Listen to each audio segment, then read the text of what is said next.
শুনতে একটু অন্যরকম মনে হলেও নিক ভুজিসিক নামের অসাধারণ মানুষটি জন্ম নেন 2 হাত আর 2 পা ছাড়াই। তার জন্মের পর প্রথমবার তাকে দেখে বাবা স্তম্ভিত হয়ে যান, এতটাই যে তার জ্ঞান হারিয়ে ফেলার উপক্রম হয়। দীর্ঘ 4 মাস ধরে মা তাকে কোলে তুলে নেওয়া তো দূরের কথা, তার চেহারার দিকে তাকাতে পর্যন্ত চাননি। ডাক্তাররা বলে দিয়েছিলেন যে এরকম শারীরিক ত্রুটি নিয়ে নিকের জীবনে কিছুই হওয়ার সম্ভাবনা নেই, কিন্তু উল্টো নিক তাদের ভবিষ্যৎবাণীগুলোকে মিথ্যা প্রমাণ করে দেন। তিনি তার বুড়ো আঙুল দিয়ে লেখা সহ হুইল চেয়ার অপারেট করা আর কম্পিউটার চালানো শিখে ফেলেন। প্রতিবন্ধী শিশুদের জন্য পরিচালিত বিশেষ কোন স্কুলে বাবা মা তাকে পাঠাননি, তাকে ভর্তি করে দেওয়া হয় একটা পাবলিক স্কুলে। অন্যান্য শিশুরা নিকের উপরে মারাত্মক নিপীড়ন চালাত। এর সাথে শারীরিক ত্রুটির কারণে ব্যঙ্গ বিদ্রুপ তো ছিলই। বেড়ে ওঠার সাথে সাথে তীব্র হতাশা নিককে ঘিরে ধরা শুরু করে। নিজের জীবন নিয়ে কোনো আশার আলো তিনি দেখছিলেন না।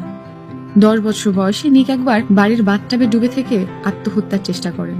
এরকম বেশ কয়েকবার চেষ্টার পরে নিক একসময় উপলব্ধি করেন এভাবে নিজের প্রিয় মানুষগুলোর কষ্টের কারণ তিনি হতে চান না।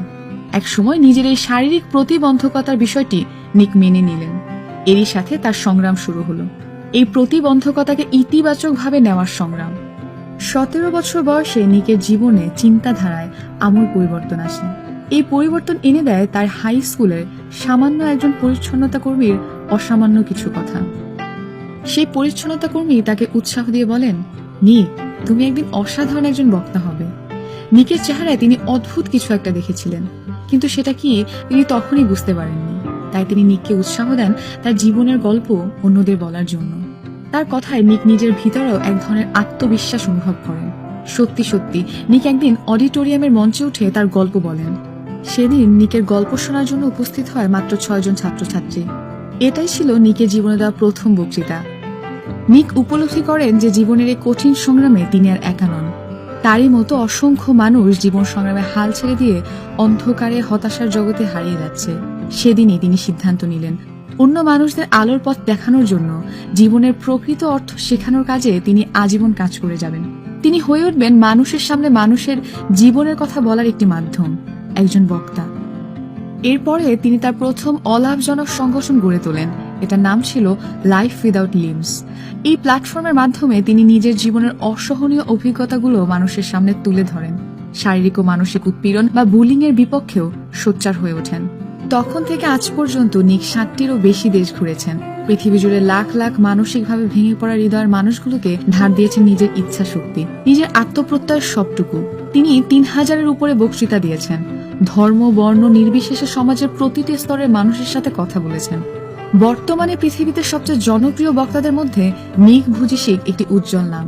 সুখ আর শান্তিময় জীবন গড়ে তোলার জন্য নিজের সীমাবদ্ধতাগুলোকে অগ্রাহ্য করে এগিয়ে চলতে হবে। আর এই চরম ধ্রুব শিক্ষাটাই নিক আত্মস্থ করে নিয়েছেন অতি সুচারুরূপে। স্কাই ডাইভিং এর রোমাঞ্চকর অভিজ্ঞতাও নিকের রয়েছে। অবসর সময় তিনি সার্ফিং, সাঁতার, ছবি আঁকা এরকম বিভিন্ন কিছু করতে পছন্দ করেন। 2008 সালে নিকের জীবনে এক নারীর আগমন ঘটে। নিকের বক্তৃতা শোনার জন্যই তিনি এসেছিলেন। প্রথম দেখাতেই তারা দুজনে একে অপরের প্রেমে পড়ে যান। 4 বছর পরে তাদের বিয়ে হয়। আজকে নিক ভুজিসিক 4 সন্তানের গর্বিত পিতা।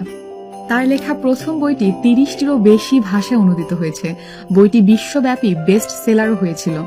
নিকের প্রতিটি কথা, প্রতিটি বার্তা আজকে প্রতিধ্বনিত হয়ে প্রতিটি জায়গায় প্রতিটি মানুষের কাছে পৌঁছে যায়। নিক ভুজিসিক আজকে অপ্রতিরোধ্য একটি নাম। ইতিবাচক মনোভাব থাকলে যে কোনো কিছু অর্জন করা সম্ভব। এই কথার সমর্থনে নিকের জীবনের থেকে বড় প্রমাণ আর কিছু কি আদৌ রয়েছে? আপনার নিজের দৃষ্টিভঙ্গি যদি যথার্থ হয়ে থাকে, সামনে যে কোনো বাধাই আসুক না কেন সেগুলো অতিক্রম করে আপনি আবার মাথা তুলে দাঁড়াতে পারবেন। সবকিছু শেষ কথা একটাই, এক মুহূর্তের জন্যেও ভরসা হারাবেন না, সফলতা আসবে।